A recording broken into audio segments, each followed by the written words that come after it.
નમસ્તે વિદ્યાર્થી મિત્રો, કક્ષા 8 અને કાય 2 એટલે કે જો ઈદગાહ તો મિત્રો જુમ્મા આપણે આ પાઠ જોઈ ગયા છીએ તો અહીંયા જોઈએ તો ઈદગાહની શરૂઆત કરતા પહેલા એટલે કે ઈદગાહ એટલે શું? ઈદગાહ એટલે મુસલમાનોને નમાઝ પઢવાની જગ્યા મિત્રો. શું કહેવાય? ઈદગાહ એટલે કે જ્યારે મુસલમાનો નમાઝ પઢવા કઈ જગ્યાએ જાય છે? ઈદગાહ. તો આ ઈદગાહ જે છે એ મુસલમાનો તહેવાર છે મિત્રો અને એના લેખક છે પ્રેમચંદ. तो चलो लेखक ने विषय आप जानकारी मेळवी लईए। तो लेखक से प्रेमचंद मित्रों तमारे विकल्प में पूछाई सके कि चलो ईदगाह पाठना लेखकનું नाम શું છે? તો તમારે યાદ રાખવાનું તેમનો જન્મ 1880 માં થયો હતો અને મૃત્યુ નિધન એટલે મૃત્યુ 1936 में। उपन्यास सम्राट प्रेमचंद का जन्म वाराणसी के पास लम्हे नामक गांव में हुआ था। उपन्यासकार એટલે કે ઉપન્યાસ લખનાર જે છે જેમ કે આપણે નાટ્યકાર લખીએ છીએ, નવલકથા લખીએ છીએ તો આ ઉપન્યાસ કહે છે સમ્રાટ પ્રેમચંદ, કારણ કે પ્રેમચંદને સમ્રાટથી સંબોધન કહે છે। का जन्म वाराणसी એટલે કે उत्तर प्रदेश न के पास लम्हे नामक गांव में हुआ था। उनका बचपन का नाम धनपत राय था। જ્યારે તે નાના હતા ને જ્યારે નવલકથા કે કંઈ પણ લખ્યું નહોતું ત્યારે એનું નામ ધનપત રાય હતું। आरंभ में वे नवाब राय उपनाम से उर्दू में लिखते थे। मित्रों आज लेखको હોય છે ને બધાના ઉપનામો હોય છે, અમુક ટૂંકા ટૂંકા નામો કરીને નવલકથાઓ નાટ્યકારો લખતા હોય છે। बाद में प्रेमचंद नाम से हिंदी में लिखने लगे અને પછી શું કરે છે પોતાનું જે પ્રેમચંદ નામ છે એનાથી હિન્દીમાં ઉપન્યાસો, નવલકથાઓ, નાટ્યકારો આ બધું લખે છે। મેટ્રિક उत्तीर्ण होते ही अध्यापक बने અને મેટ્રિક એટલે કે 10 પાસ થઈ ગયા પછી એ અધ્યાપક એટલે સાહેબ બન્યા, પ્રોફેસર। किंतु गांधी जी के असहयोग आंदोलन में सक्रिय होने के लिए उन्होंने सरकारी नौकरी त्याग दी। અને તમને ખ્યાલ જ હશે મિત્રો કે તમારે સમાજમાં આવે છે કે અસહકાર આંદોલન જે થયું હતું એમાં શું કહે છે કે એમાં સહકાર આપવા માટે પ્રેમચંદને શું કર્યું? તેમની નોકરીને ત્યાજી દીધી એટલે કે નોકરી છોડીને દેશ સેવામાં જોડાઈ ગયા। गोदान प्रेमचंद का सर्वश्रेष्ठ उपन्यास है એટલે ગોદાન કરીને જે છે એ શું કહે છે પ્રેમચંદનું ઉપન્યાસ છે। આપણે નથી કીધું કે આ કવિતા દ્વારા અમને એકાડમી એવોર્ડ કે ત્યાં આપણને ઉપન્યાસ છે। उनकी कहानियां जो मानसरोवर भाग 1 से 8 में संकलित है એટલે કે मानसरोवर જેમની કહાની છે 8 ભાગોમાં વિભાજિત છે। साहित्य में प्रगतिवाद चेतना को उजागर करने के लिए जागरण तथा हंस पत्रिकाओं का संपादन किया था। એટલે કહે છે કે પ્રેમચંદે હંસ અને જાગરણની પત્રિકાઓનું પણ સંપાદન કર્યું એમ સાહિત્યમાં પ્રગતિ લાવવા માટે મિત્રો। કહાની પ્રેમચંદ की भाषा बोलचाल के निकट की है એટલે કે એમની ભાષા જે છે બોલચાલની નજીકની છે એમ છે। ईदगाह प्रेमचंद का अमर कहानी है, प्रेमचंद की अमर कहानी છે આ એમ યાદ રહી જાય છે એવી એમ કહે છે આ અમર એટલે અમરનો મીનિંગ તો તમને ખ્યાલ જ છે મિત્રો। कहानी का बाल नायक हामिद अपने दोस्तों के साथ ईदगाह जाता है એટલે કે છે જે આ કહાની જે છે એનો મુખ્ય નાયક કોણ છે? હામિદ છે, કારણ કે એના ઉપર જ આ કહાની છે અને ઈદગાહ એ શું છે? પ્રકાર કહાની છે મિત્રો। તમારે જોડકામાં પણ પૂછાય કાં તો પ્રકાર પણ પૂછાઈ શકે મિત્રો। એક વાક્ય કે ચલો ઈદગાહ જે પાઠ છે એનો પ્રકાર કયો છે તો તમારે આવડવું જોઈએ કે કયો પ્રકાર છે? કહાની છે મિત્રો। जब अन्य बच्चे खिलौने और मिठाई खरीदते हैं हामिद अपनी बाल सहज इच्छाओं का दमन करके अपनी दादी अमीना के लिए चिमटा खरीदता है। इसमें दादी के प्रति प्रेम तथा उपयोगी चीज खरीदने की विवेकपूर्ण बुद्धिमत्ता प्रकट होती है। એટલે હવે મિત્રો હવે નાનો બાળક છે 5-6 વર્ષનો છે એ મેળામાં જાય તો મિત્રો તમે સાદા મોટા છો મેળામાં જાઓ તો શું બીજી કોઈ વસ્તુ ઘરની ઉપયોગી લાવો? ના લાવો। તમે શું લાવો કે જંગલમાં બેસો પછી ખાવાનું લો, પૈસા જે આપ્યા હોય પૂરા કરો પણ બીજું કોઈ લાવો ના લાવો। પણ આ વિવેક બુદ્ધિ બતાવે છે, સમજુ છે, એવું વિચારે છે કે આ બધી વસ્તુનો તો જે મોહ છે 10 કે 15 મિનિટ ચાલો મીઠાઈ ખાધી તો પેટમાં ગઈ પતી ગયું, ચકડોળમાં બેઠા 10 મિનિટ બેઠા અને આપણે આનંદ કોણ પછી એનો કોઈ આનંદ રહેવાનું વસ્તુ, પરંતુ કોઈ જરૂરી વસ્તુ લાવીએ તો આ જીવન રહે અને આપણે એને યાદ પણ કરીએ કે એટલે શું કહે છે, उपयोगी चीज खरीदने की विवेकपूर्ण बुद्धिमत्ता प्रकट होती है। पाठकगण बालक हामिद के त्याग, सद्भाव और विवेक को देखकर भाव विभोर हो जाते हैं। એટલે પાઠકગણ એટલે કે પાઠકગણ જે બાળક છે હામિદનું જે છે એ એના ત્યાગ સદ્ભાવને જોઈને ભાવ વિભોર થઈ જાય છે, દુઃખ પણ લાગે છે, ભાવ વિભોર થયું એટલે દુઃખ થવું એમ, અને આનંદ પણ થાય છે કે હું નાનું બાળક કે આવી રીતે આટલું સમજ્યું છે કે એ મેળામાં જાય છે તો કંઈક ખાતું નથી, એમાં પૈસા નથી બગાડતો, અને એના દાદી માટે શું લઈને આવે છે, ચીપિયો, ચીમટા એટલે ચીપિયો। तो मित्रों હવે આપણે પાઠની શરૂઆત કરીએ। रमजान के पूरे 30 रोजों के बाद आज ईद आई है। रमजान એટલે કે મુસલમાનનો તહેવાર છે કે રમજાન હોય છે, એટલે કે 30 દિવસ રોજો કે બાદ એટલે કે એક મહિનો ઉપવાસ કરવાનો, પછી ઈદગાહ ચાંદ દેખાય એટલે એમને શું કરે છે કે રોજો જે ઉપવાસ કર્યો હોય છે એ શું કરે, પૂરો કરે છે। અને જેમ આપણે દિવાળી આવે છે મિત્રો, એમ આપણે પણ અગાઉથી બધી તૈયારી નથી કરતા, ચલો કપડાં લાવીએ છીએ, ઘરની સાફ સફાઈ કરીએ છીએ, ઘરમાં જરૂરી વસ્તુ લાવીએ છીએ શણગારવા માટે, તો આ પણ શું કે आज ईद आई है એટલે કે એક મહિના પછી આજે ઈદ આવી છે। कितना मनोहर, कितना सुहावना प्रभात है, અને કેટલું મનોહર એ સુંદર અને સુહાવના એટલે કે સરસ પ્રભાત, પ્રભાત એટલે સવાર, સવાર છે। आज का सूर्य देखो कितना प्यारा, कितना शीतल है, मानो संसार को ईद की बधाई दे रहा है। એટલે કે આજની જે સવાર છે ઈદની જે રોજો પૂર્ણ થાય છે અને પછી જે સવાર થઈ છે કે કેટલી સુંદર છે કે માનો કે કિतना प्यारा, कितना शीतल, કેટલો પ્યારો છે અને શીતલ એટલે ઠંડક છે। જાણો કે સૂર્ય આપણે બધાને, સંસારને એટલે કે દુનિયાને ઈદની મુબારક આપતા હોય, શુભેચ્છા આપતો હોય એવું લાગે છે। ગામ में कितनी हलचल है। હવે મિત્રો આપણે પણ તહેવાર હોય છે તો આપણે કેવું બધા સવાર સવારમાં મિત્રોને મળવા નીકળી જઈએ છીએ તૈયાર થઈને, તો એમ આમને પણ મુસલમાનનો જે તહેવાર હોય છે તો એમાં શું કરે છે, હલચલ એટલે કે બધાની અવર જવર થાય છે। ईदगाह जाने की तैयारियां हो रही है, અને ईदगाह जवा માટેની તૈયારી થઈ રહી છે।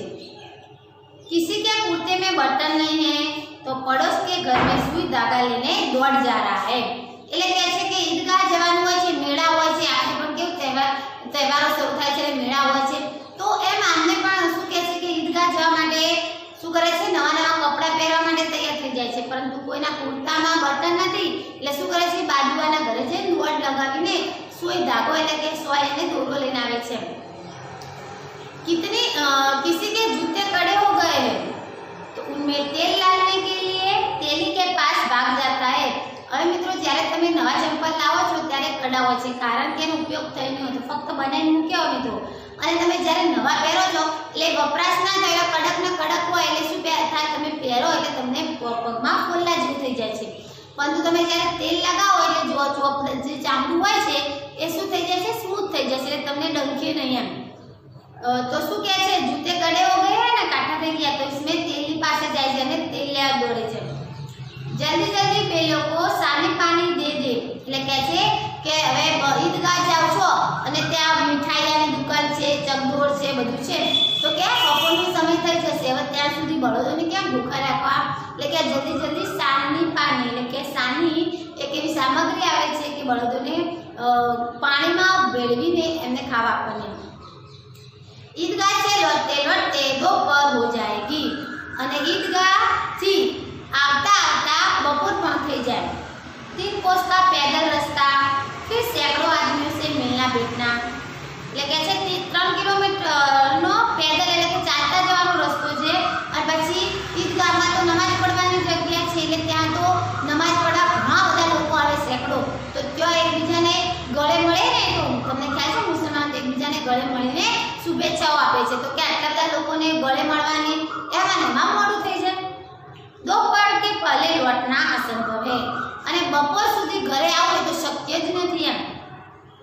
લડકે સબસે જ્યાદા પ્રસન્ન હૈ, અને છોકરાઓ વધારે પ્રસન્ન છે, કારણ કે મોટાઓ માટે તો ઉપવાસ તો રોજા, પરંતુ નાના બાળક માટે તો તહેવાર જેવું થઈ જાય છે કે મેળામાં જવાનું, જંગલમાં બેસવાનું અને મીઠાઈયા ખાવાની, મસ્તી કરવાની, ફરવાનું એમ। किसी ने एक रोजा रखा है वह भी दोपहर तक, तो किसी ने वह भी नहीं। શું કહે છે? કોઈ કે બપોર સુધીનો રોજો રાખ્યો છે એટલે કે બપોર પછી છોડી દે અને કોઈ કે રાખ્યો પણ નથી એમ। रोज ईद का नाम रटते थे, आज वह आ गई। सॉरी लेकिन ईदगाह जाने की खुशी उनके हिस्से की चीज है। એટલે કહે છે કે ઈદગાહ જવું નમાજ પઢવાની જગ્યા છે, તો ભલે ને કે ઉપવાસ નથી કરે પરંતુ ત્યાં જઈને નમાજ પઢવું એ તો એમના હકની ખુશીની વાત છે કે એમનો હક છે। રોજે બડે બૂढ़ों के लिए होंगे, इनके लिए तो ईद है। એના માટે બાળકો માટે રોજા તો કારણ કે ઉપવાસ કરે છે એટલે બડે લોકો માટે રોજુ છે, પરંતુ નાના બાળકો માટે તો ઈદ છે, જેમ આપણા માટે તહેવાર છે એમ। તૈયાર થઈને ફરવાનું, મિત્રોને મળવાનું, નવા કપડાં પહેરવાનું, મીઠાઈ ખાવાની, ફરવા જવાનું, એવી રીતે મિત્રો રોજ ઈદ કા નામ રટતે થે, આજ વહ આ ગઈ। અને રોજ શું કહે છે? જેમ આપણે 15 દિવસ પહેલા કે તો મહિનો પહેલા શું કે દિવાળી આવવાની છે, દિવાળી મમ્મી મારે કપડાં લાવવાના છે, મારે બૂટ લાવવાનું છે એમ। તો આ રીતે શું કહે છે? રાહ જોતા હતા ઈદની है અને આજે લો આવી ગઈ એમ। अब जल्दी पड़ी है कि लोग ईदगाह क्यों नहीं चलते? आटला समयથી રાહ જોતા હતા ઈદગાહની એટલે કે ઈદની અને હવે કોઈ તૈયાર થતું નથી જવા માટે। उनकी अपनी जेबों में तो कुबेर का धन भरा हुआ है। कुबेर का धन એટલે પૈસા એમ કે આપણી પાસે તો ઘણા બધા પૈસા છે। કુબેર ભંડાર એટલે કુબેર એટલે ધનનામાં જે કહેવાય ને ધનના દેવ, તો કે कुबेर કહે છે, તો કે कुबेर પૈસા વધારે છે એમને। बार बार जेब में से अपना खजाना निकाल कर गिनते हैं और खुश होकर फिर रख देते। શું કરે છે? વારંવાર એના ખિસ્સામાંથી પૈસા બહાર કાઢે છે અને ગણે છે અને પછી આમ ખુશ થઈ જાય છે અને પછી ફરીથી મૂકી દે છે ખિસ્સામાં। महमूद गिनता है 1 2 10 12, उसके पास 12 पैसे है। શું કહે છે? महमूद એમ કરીને એક ગણે છે અને કહે છે કે 12 पैसे है मेरे पास है। मौसिन के पास 1 2 8 9 15 पैसे है। मौसिन पास 15 पैसे है। इन्हीं अनगिनत पैसों से अनगिनत चीजें लाएंगे। અને શું કહે છે? આવા અગણિત એટલે કે વધારે પૈસા છે એ પૈસાનો અમે ગમે એટલી વસ્તુ ખાઈશું અને ગમે એટલી વસ્તુ ખરીદીશું એમ। ખિલોના, મિઠાઈયા, ગેંદ ઓર જાને ક્યા ક્યા એટલે કે આ બધી વસ્તુ રમકડા લઈશું, મિઠાઈ ખાઈશું, ગેંદ એટલે કે દડો લઈશું એમ અને જાને એટલે કે શું શું નહીં લઈએ એમ। और सबसे ज्यादा पसंद है हामिद, परंतु સૌથી વધારે ખુશ તો હામિદ છે એમ। गरीब सूरत दुबला पतला लड़का जिसका बाप गत वर्ष हैजे की भेंट हो गया। એટલે કે છે ગરીબ છે એનો ચહેરો હાવ ગરીબ, કારણ કે મિત્રો શું હોય છે કે એની દાદી હોય છે જે એ મિત્રો શરૂઆતમાં ભૂલી ગઈ સમજાવવાનું તમને થોડો પ્રસ્તાવના કહેવા દીધી કે જ્યારે હામિદ એના માતા પિતા મરી જાય છે ત્યારે એના દાદી અમીના સાથે રહે છે મિત્રો। તો હવે શું કરે છે? દુબળો પતલો અને ગરીબ પરિસ્થિતિ છે મિત્રો। તો કારણ કે પરિસ્થિતિ ગરીબ છે એટલે સુરત કેવી છે? સાવ ગરીબ જેવી છે અને દુબળો પાટલો અને પાટલો છોકરો છે અને જેના પિતા ગત વર્ષે એટલે ગયા વર્ષે હેજા એટલે કે બીમારીમાં भेंट થઈ ગયા એટલે કે મરી ગયા। फिर एक दिन माँ भी मर गई। अब हामिद अपनी बूढ़ी दादी अमीना की गोद में है और उतना ही प्रसन्न है। परंतु हामिद અત્યારે પણ એટલો જ ખુશ છે કારણ કે એની દાદી જે છે એના માતા પિતા તરીકે જેનું કરે છે સાવચેતી અને કાળજી રાખે છે એટલે હામિદ ખુશ છે। हामिद के पाँव में जूते नहीं, सिर पर एक पुरानी टोपी है जिसका गोटा काला पड़ गया है, फिर भी वह प्रसन्न है। એટલે કે છે હામિદના પગમાં ચંપલ નથી એમ, જૂતે એટલે ચંપલ, સિર પર એક પુરાની ટોપી અને એના માથા પર ટોપી તો છે પરંતુ જૂની છે અને એનો ગોટો જે છે પણ કાળો પડી ગયો છે। फिर भी वह प्रसन्न है, तो પણ શું થાય છે? એ ખુશ છે। अभागिन अमीना अपनी कोठरी में बैठी रो रही है। હવે મિત્રો કારણ કે ઈદનો તહેવાર છે, જેમ દિવાળીમાં હવે તમને તમારા મમ્મી પપ્પા તમને કપડાં ના લઈ આપે, તમારો મિત્ર હોય તો તમારા કપડાં પહેરી તમારે આગળ આવે તો તમને કેવું થાય? દુઃખ લાગે ને કે હું કેવું કપડાં પહેર્યા નથી નવા અને એને કેવા, તો પણ હામિદ શું થાય? ખુશ છે એની પરિસ્થિતિમાં મિત્રો। પરંતુ એની જે દાદી અમીના જે છે એને દુઃખ થાય છે એમ કે એની કોઠરીમાં એટલે ઝૂંપડીમાં બેસીને રડે છે એમ કે શા માટે ઈદ આવી છે એમ કે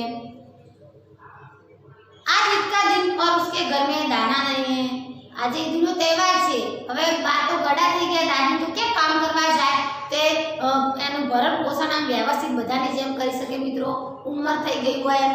તો હવે આજે ઈદનો તહેવાર છે ને ઘરમાં અનાજ નથી મિત્રો, આપણે તહેવારમાં તો કેવી નવી નવી વસ્તુઓ આઈટમ મીઠાઈઓ બનાવીએ છીએ.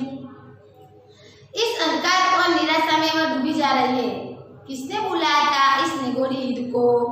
અને આજ આવું અંધકાર એટલે કે ઘરમાં કશું અંધારામાં એક દીવો કરીને બેસી છે અને આવું મનોમન વિચાર કરે જાય છે અને મનમાં એવું બોલે છે કે આ નિગોરી એટલે કે નકામી ઈદને કોને બોલાવી એમ, શા માટે આવી છે. કારણ કે ઈદ આવે મિત્રો એટલે બાળકને તો બધું કરવાની ઈચ્છા થાય જ નહીં, થાય ને તો એમ અમીના તો કંઈ કરી નથી શકતી, પૈસા નથી એટલે એમ દુઃખી છે કે શું કરવા આવી છે. अमीना का दिल कचोट रहा है, कचोट रहा है એટલે મારો છે મિત્રો, દિલ કચોટના એટલે દુખી થવું. गांव में बच्चे अपने अपने बाप के साथ जा रहे हैं. हामिद का बाप अमीना सिवाय और कौन है. એટલે કે છે કે ગામમાં બધા મેળા જોવા જાય છે, ઈદગાહ જાય છે તો બધા જ એના પિતા સાથે જાય છે, પરંતુ હામિદના તો પિતા મરી ગયા છે, એ કોની જોડે જાય. હવે હામિદના તો માં અને પિતા બંને અમીના છે, એની દાદી છે. उसे कैसे अकेले जाने दे અને એને કેવી રીતે હું એકલો જવા દઉં. उस भीड़ भाड़ में बच्चा कहीं खो गया तो क्या होगा. અને આવી ભીડમાં ક્યાંક છોકરો ખોવાઈ જાય, મેળામાં તો મિત્રો ભીડો બહુ જ હોય અને સેંકડો લોકો નમાજ પઢવા પણ આવતા હોય, તો એમ કહે છે કે આવી ભીડમાં છોકરો ખોવાઈ જાય તો. नहीं अमीना उसे यूं ना जाने देगी. नन्ही सी जान 30 कोस कैसे चले, 3 कोस चले कैसे, चलेगा कैसे. એટલે કે છે આવી નન્હી જાન છે ને 3 કિલોમીટર કેવી રીતે ચાલે, હું એને આવી રીતે નહીં જવા દઉં એમ. पैरों में छाले पड़ जाएंगे, जूते भी तो नहीं है. અને પગમાં, હવે પગમાં ચંપલ નથી મિત્રો, તમે જાઓ વધારે પડતું ચાલો 3 કિલોમીટર તો પગમાં ખોલ્લા પડે છાલા તો, અને પગમાં પાછા ચંપલ નથી એમ. कुल 2 आने पैसे बच रहे हैं, 2 आना જે છે એ પૈસા બચે છે. 3 पैसे हामिद की जेब में है, 5 अमीना के बटुए में है. હવે શું કહે છે, 2 આના બચે છે, એમાં 3 તો હામિદ પાસે છે અને 5 જે છે અમીનાને બધું એટલે કે એના પાકીટમાં છે.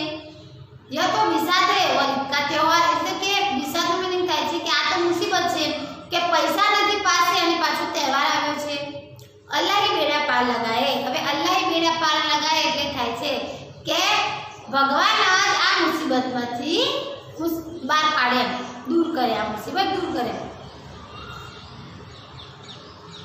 हामिद भीतर जाकर दादी से कहता है तुम डरना नहीं अम्मा, मैं सबसे पहले आऊंगा. શું કહે છે, અમ્મા ભીતર એટલે અંદર જુઓ, યાદ રાખજો મિત્રો સમાનાર્થી શબ્દ, ભીતર એટલે અંદર. तुम हामिद भीतर जाकर दादी से कहता है तुम डरना नहीं अम्मा, मैं सबसे पहले आऊंगा. અને હું પહેલા જ આવી જઈશ બધાને. गांव से मेला चला એટલે કે છે ગામમાં, હવે ગામના લોકો મેળો જોવા જાય છે और बच्चों के साथ हामिद भी जा रहा है. અને બાળકોની સાથે हामिद પણ જાય છે. कभी दौड़कर आगे निकल जाता है तो फिर किसी पेड़ के नीचे खड़े होकर साथ वालों का इंतजार करता है. અને શું કરે છે, કોક વાર કારણ કે ચંપલ પહેર્યા નથી મિત્રો એટલે દોડે છે, દોડીને આગળ નીકળી જાય છે અને પછી કોઈ પેડ હોય ને ત્યાં જઈ ઊભો રહે છે અને સાથી જે મિત્રો છે ને સાથી થાય એમની રાહ જોઈને ઊભો રહે છે. हामिद के पैरों में तो जैसे पर लग गए हैं, वह कभी थक सकता था. આશ્ચર્યજનક ઉદ્ગાર છે એમ કે છે, ઉદ્ગાર છે એના પગમાં તો પર લાગી ગયા છે, પાંખો લાગી છે એટલે થાકી જાય એમ. बड़ी बड़ी इमारतें आने लगी. હવે ઈદગાહ જાય છે એટલે મોટી મોટી ઇમારતો મકાનો આવે છે. यह अदालत है, यह कॉलेज है, यह कलाघर. आगे चले એમ જોતા જોતા થાય છે કે ચલો આ કોર્ટ છે, આ કોલેજ છે, આ કલાઘર એટલે કે ચિત્રો બનાવે ને એ કલાઘર કે મિત્રો, આર્ટ્સ કે ને. हलवाइयों की दुकानें शुरू हो गई, आज खूब सजी हुई थी. इतनी मिठाई कौन खाता है. હવે હલવાઈ એટલે કે મીઠાઈ કંદુઈ જે કહે છે ને એવી, તો મીઠાઈઓની દુકાન ચાલુ થઈ ગઈ છે અને બહુ મસ્ત ડેકોરેશન કર્યું છે લાઇટિંગનું અને જુદા જુદા પ્રકારની મીઠાઈઓ છે. તો એમ કહે છે કે વળી આટલી બધી મીઠાઈ કોણ ખાય એમ. देखो ना एक एक दुकान पर मानो होगी એટલે કે આ બધી જે દુકાનો છે એમાં આટલી આટલી મીઠાઈ એમ. सहसा ईदगाह नजर आई. इमली के घने वृक्ष की छाया, नीचे पक्का फर्श, उस पर जाजिम बिछी हुई है. रोजेदारों की पंक्तियां एक के